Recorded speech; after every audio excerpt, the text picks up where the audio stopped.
Peggy 18.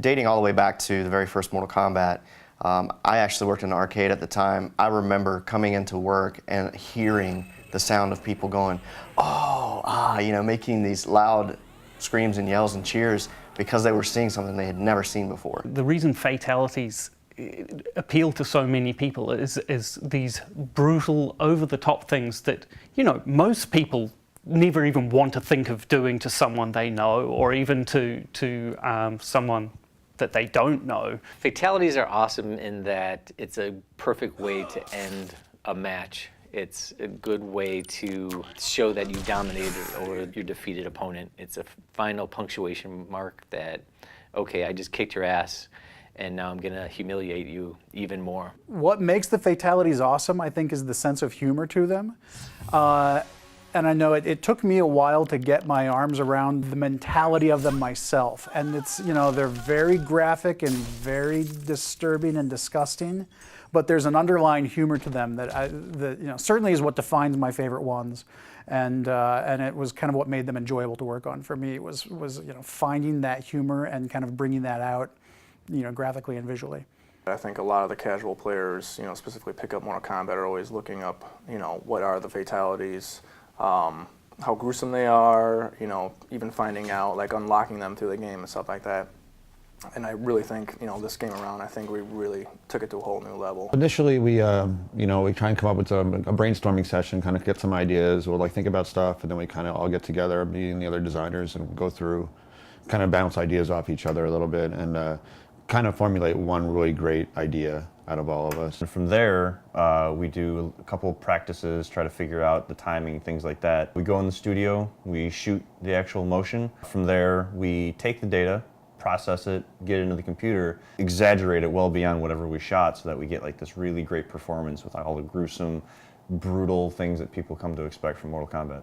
So once all of the action had been defined, we would make sure that blood, any of the magic, any of the you know, any of the other visuals that don't fall under either environments or characters would get put into the cinemas. The most fun I had was actually the one fatality, actually in particular, was the Kung Lao. You know, one of the iconic ones that have been used in a lot of the marketing now, when he lays down his hat and, you know, pulls the unsuspecting victim through it. Carlos is you know, he's a huge character in the studio, and he likes to keep the mood upbeat. The best part that I love about these fatalities is I get to beat up on Rick O'Mara, and he also gets to, you know, perform his fatalities on me. I actually remember when we were shooting the Cabal fatality where the victim falls on the hook swords, and you had Tony supporting Carlos as Carlos is falling over, and it was just hilarious because when you look at the raw data up on the screen, you don't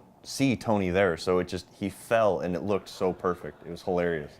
Maybe about like the third or fourth take, we start getting into more or less of the vision of the actual fatality, and it starts getting amped up with, you know, all that emotional content where you're getting into, you know, like, I really need to stab these knives into these guys' clavicle so that way the lightning will strike. You know, when you're doing it the first or second time, you're like, oh, I really don't want to hurt, you know, the other actor. When the other actor gives you the cue, he's like, hey man, just let go and really like hit my clavs. Having somebody able to draw off of that, and Ed sitting there going, oh my God, that's what I want, I need that, and trying to draw off of that, all that emotional content, and trying to get the best performance. My role on fatalities was to make sure that once everything else was in place, that we had visual effects for the fatalities.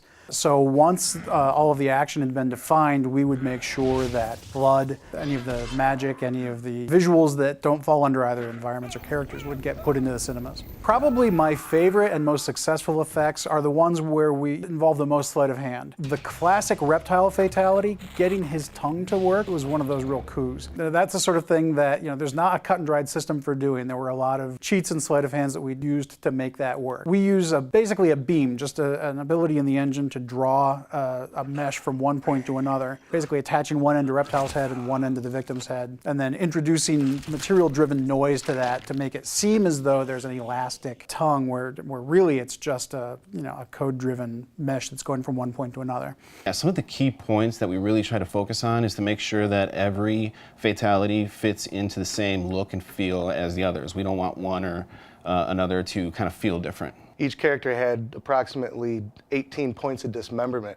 So you can imagine, the technical hurdles we had to go through initially, working closely with the tech group to get a procedural tool inside of our tool to be able to do it on the fly. The effects guys had a major role in making the fatalities just look perfect. They are masters of blood placement and all the effects that go with fatalities, like radons, electricity, all the blood decals that had to be put on to make fatalities look nasty.